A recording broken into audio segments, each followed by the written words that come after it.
in a minute, you're going to hear a conversation with a true sonic pioneer.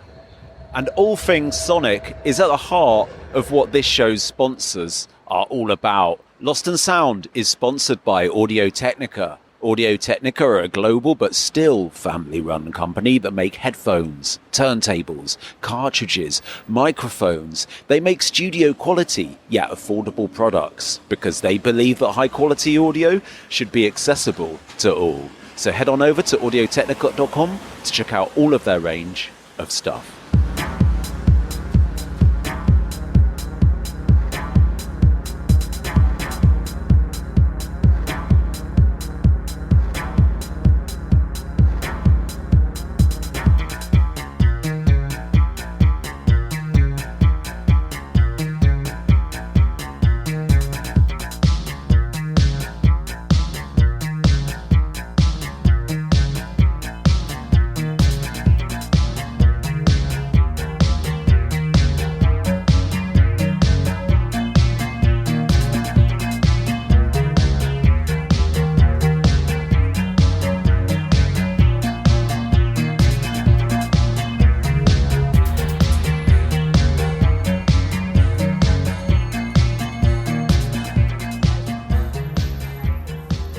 Hello and welcome to Lost and Sound. I'm Paul Hamford.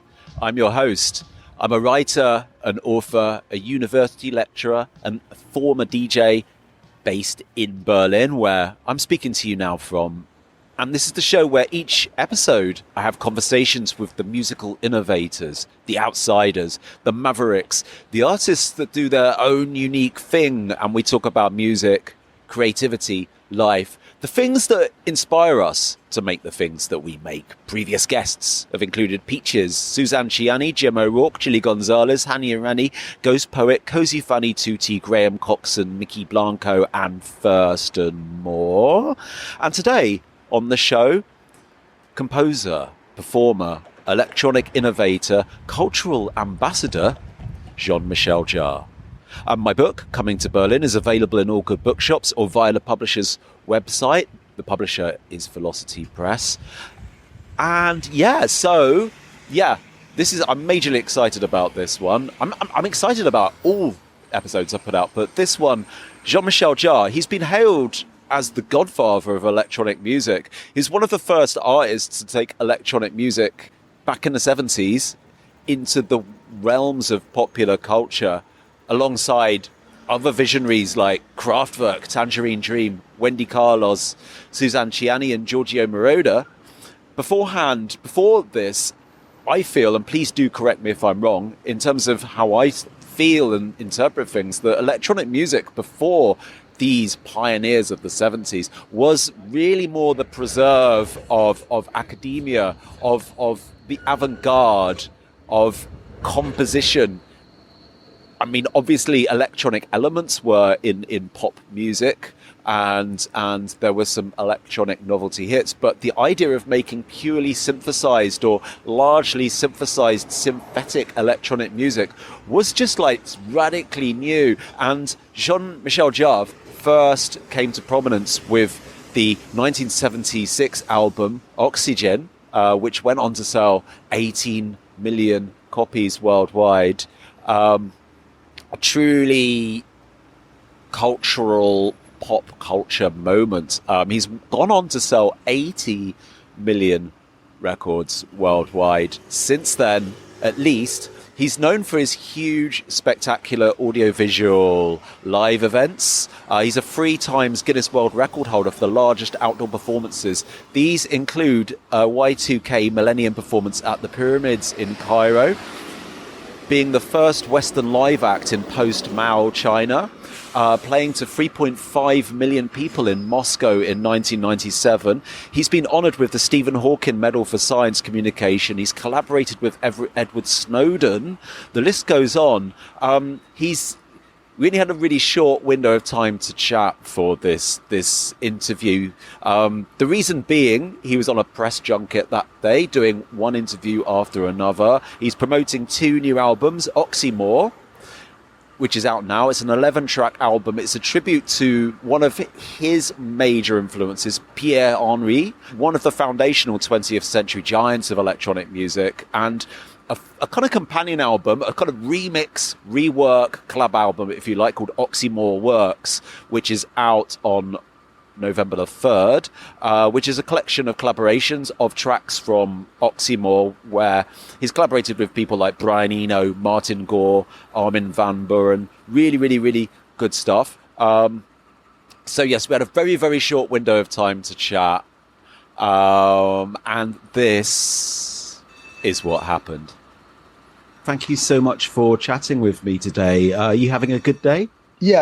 I've been quite a busy one, but pleasure talking to you, Paul. You too as well. So over a 50-year career, you've always placed a sense of the future centrally in your work, whether that's in innovative concepts or just being at the heart of what you do. And I wanted to ask you, why for you has it been so important and central in your work to always look to the future, to place this high in your work? I could answer with one word. The word would be curiosity. I'm not necessarily obsessed by the future, but more interested by.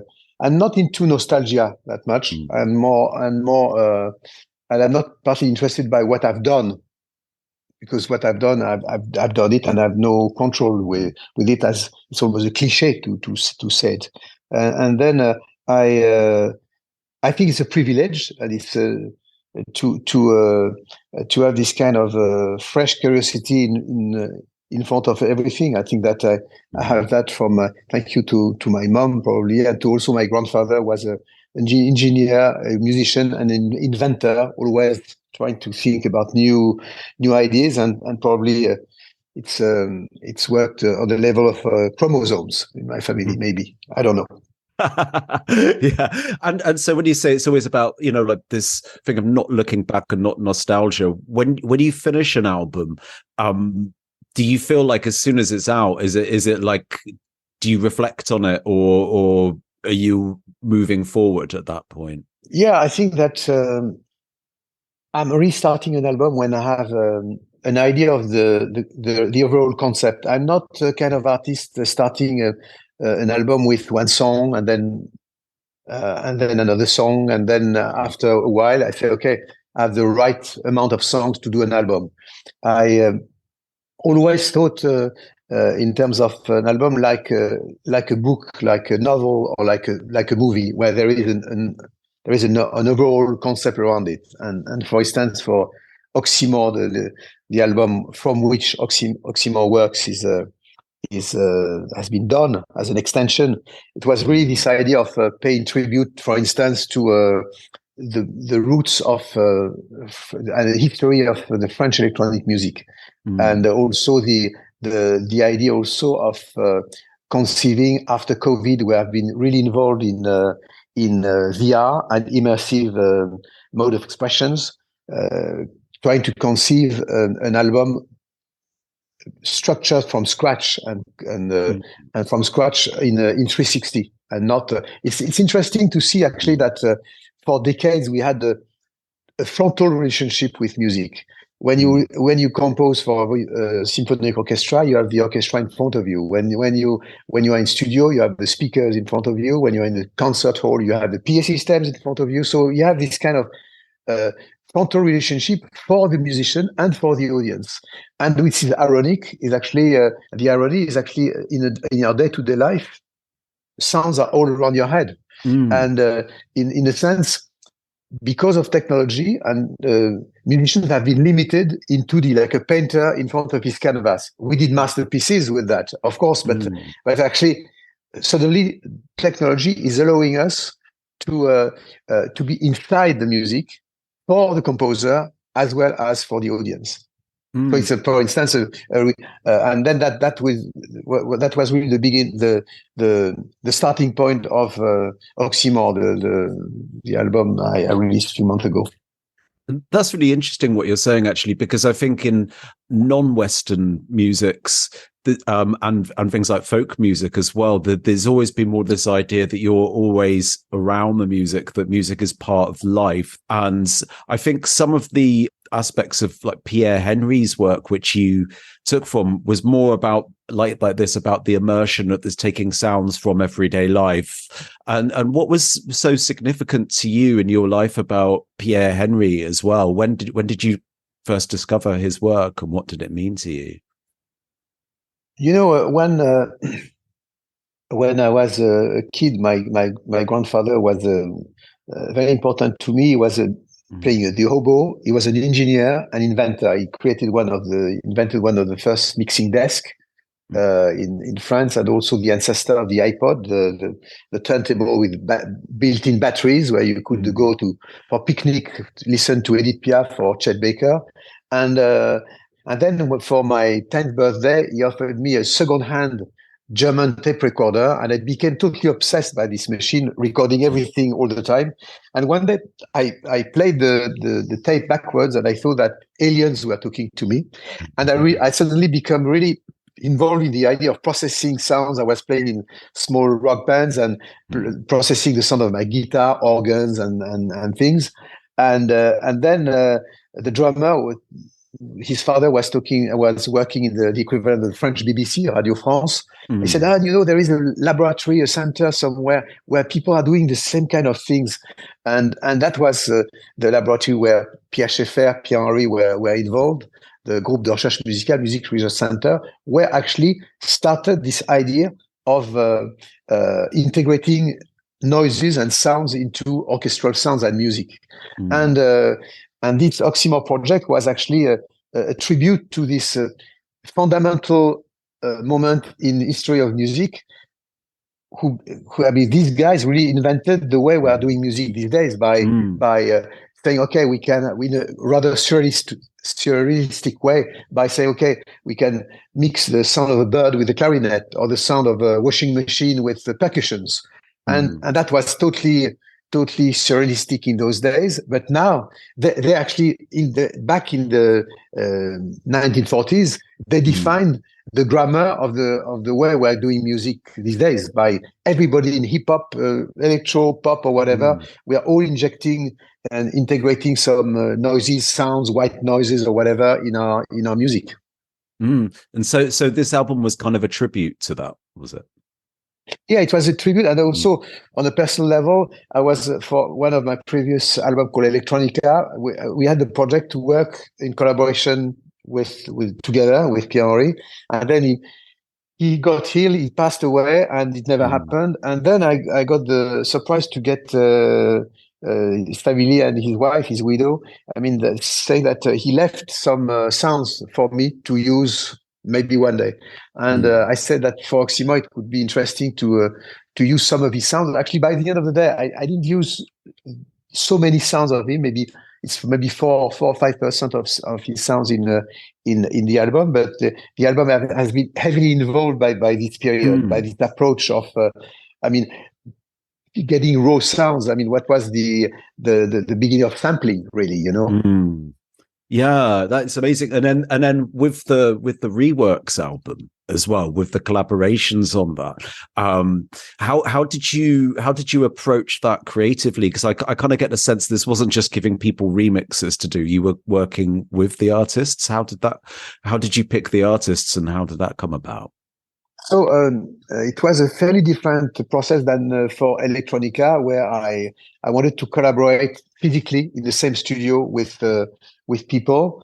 In the case of Oxymoreworks, that was for me to contact some people I respect and I love, to ask them to create a kind of extension of this idea, of this kind of tribute to this early days of electronic music and French electronic music. This is the reason why I really asked so lots of total different artists from the different electronic music field, from Martin Gore to Brian Eno to Armin van Buuren, to also young French acts also, because also the link with France was also part of the project, and to try to ask them to to actually pick one track and doing whatever they want. It was not like a remix for a specific need or marketing need or whatever. It was more to say, okay,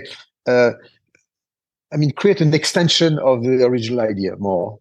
And that must have been quite exciting because, you've been making electronic music for so long, but to kind of see the results of people that have kind of come up along the timeline since as well. Was there anyone on the album that you were really, really excited to work with? Yeah, it's interesting because electronic music.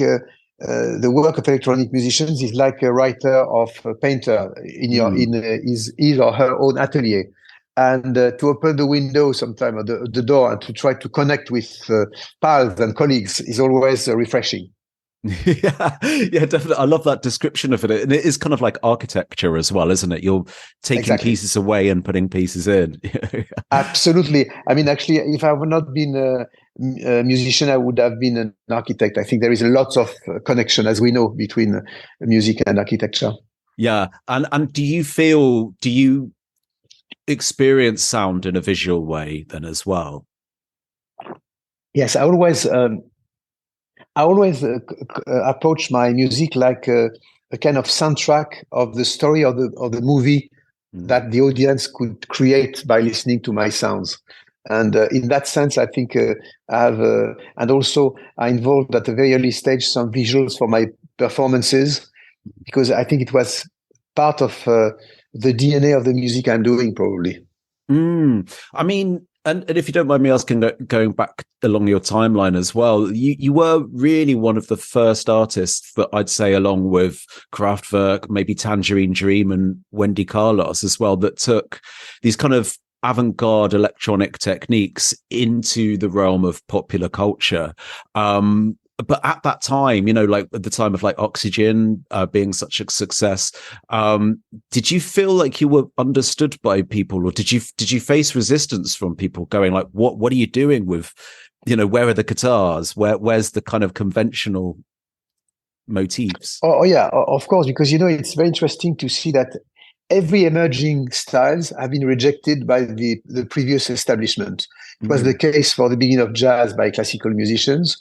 It was the case for the early days of rock with jazzmen, and the same, ironically, with the early days of electronic music, even with the rock, the establishment of rock, saying, well, what are these guys playing? Music is playing guitars and bass and drums, and what are these black box with knobs? These people are just making. They should work into broadcast radio stations, but not being on stage. So and Oxygen, even Oxygen has been rejected by almost all record companies, and only a small label took it as a. And I remember that the first copies, some copies were going back to the record company because they thought that the vinyl had a problem, because the Oxygen was starting with this kind of white noise starting, and they thought that some technical issues were existing on their own copies. That's so funny. And it's also kind of funny because Oxygen came out in 1976, and this was exactly when punk was going on, but punk was so conventional in a lot of ways. Like in some ways, I feel like what you were doing and what like Kraftwerk were doing was truly rebellious. Like, did you feel like a rebel at the time? It's a very interesting question because when I was a teenager, I was going to the Olympia, a whole venue in Paris, quite famous, where you had until 3-4 o'clock in the morning at that time, lots of progressive British rock bands going, such as Soft Machine and the early days of prog rock. And I said, I was telling to myself that this is the revolution of my generation and the generation to come. But in a sense, it's not my revolution, because it's an Anglo-Saxon revolution. And as a French rebel, it was during the student revolution when suddenly I discovered electronic music. This is what I want to do, because this is my own rebellion field. And And I was quite happy that some rock artists, and even because I was playing in rock bands, were not understanding, say, rejecting what I was doing.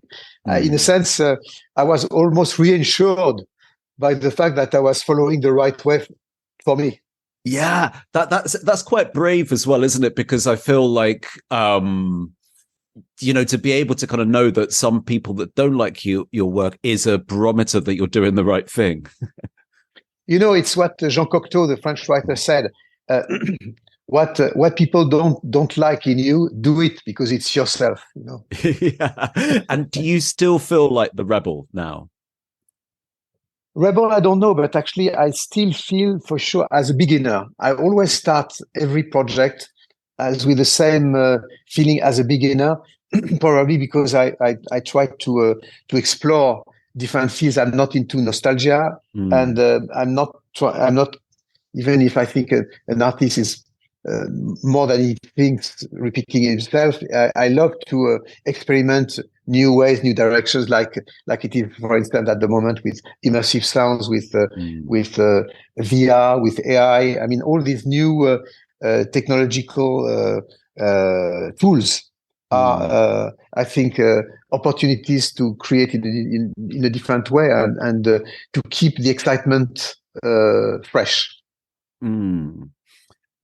And do you feel like be making electronic music for the rest of your life, or do you feel like that there's going to be a point where you think, okay, that I've said what I've going to say, or do you feel like there's always going to be some sense of inspiration? I think that young artists maybe they don't realize it, but they are very lucky to live in these days, because so many doors are opening with and so many possibilities with the emergence of immersive worlds, metaverse. For instance, in metaverse, everybody's talking about visual and obsessed by visual environments, but we forget that the visual field is only 140 degrees, where the audio field is 360 degrees. So sound and music are going to be more than ever at the center of our creative process in the future, for instance. So no, I think that as artists, some artists are not feeling the same way, but when your body is able to carry you and you have the curiosity being fresh, I'm not even asking myself if I would stop or not. I stopped sometimes in my life because suddenly I felt dry. I felt I had no inspiration, but it's not linked to age or to time. It's just a matter of period in your life, probably. Yeah, and that's a really nice philosophy for anyone to take on, I think, in any kind of walk of life as well, isn't it? I think that the other principle is actually to at as early as possible to realize that success as failures are accidents, because your life is in the middle. And the sinusoid, I mean, the top or the bottom of the sinusoid are accidents. And then you have to deal with this. And life as an artist is to and also, artists are very selfish. I mean, you do music or you do what you do, or you do writing or movie, first of all, for yourself.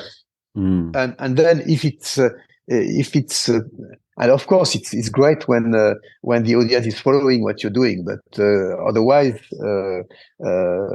if you start to think about pleasing the audience, I think you're in a sense you're dead as a I mean you're killing your creative process. Yeah, so I think a lot about like this and this sort of second guessing other people's reactions can be really, really harmful. And have there ever been times in your life where you felt that you've started to sort of do that yourself?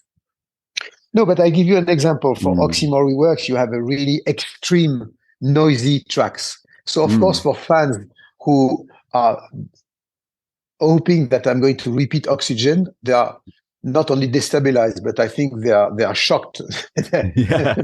They become angry, And but frankly, I don't care, because actually, it's I think that this Oxymoreworks is an extension of my work, and I like the fact that people are twisting and hijacking what I'm doing in an unexpected way, and people understand. The fact that people understand it or not is not the issue. I mean, the issue is actually to continue to explore and to be excited by projects, what I do, and I think the audience is following or not, and sometimes less, sometimes more, and this is the life of an artist. Not only these days, but I think through time. Yeah, definitely. Jean-Michel, thank you so much for chatting with me today. I know you got a super busy schedule, so I really appreciate you making time to talk to me. Absolutely. Thank you very much, Paul, and talk to you another time with pleasure. Bye-bye. Thank you so much. Bye-bye. Bye-bye. Bye-bye. Okay, so that was me, Paul Hamford, chatting with Jean-Michel Jarre for Lost and Sound podcast. Thank you so much, Jean-Michel Jarre, for those words. Thank you so much. And I would like to say as well that he is 75 years old, and I have to say he is the youngest 75-year-old I've ever met. A few years back, interviewed Michael Rotter for the show, and I think he's like in his early 70s, and he's really young as well. Suzanne Ciani is also incredibly young for age. So I started wondering, is there something about electronic music that just keeps people really young? Maybe that is, maybe you can scrap all your kind of well-being stuff and just make electronic music, and that's what keeps you young. I don't know. I'm not a doctor. Oxymore, Jean-Michel Jarre's 22nd studio album is out now, and Oxymoreworks, the collab album, is out this Friday, November the 3rd.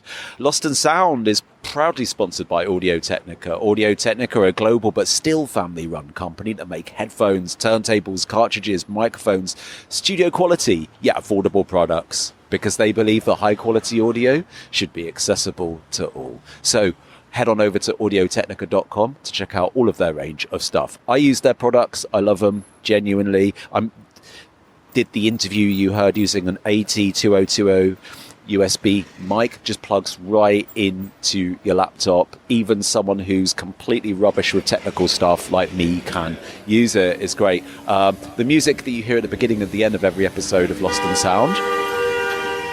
Oh, there's a bit of a car beepy sound there. The music you hear at the beginning and the end of every episode of Lost and Sound is by Thomas Giddens. Link to his work in the podcast description. And thank you so much for listening. I hope whatever you're doing today, tonight, you are having a lovely one. Chat to you soon.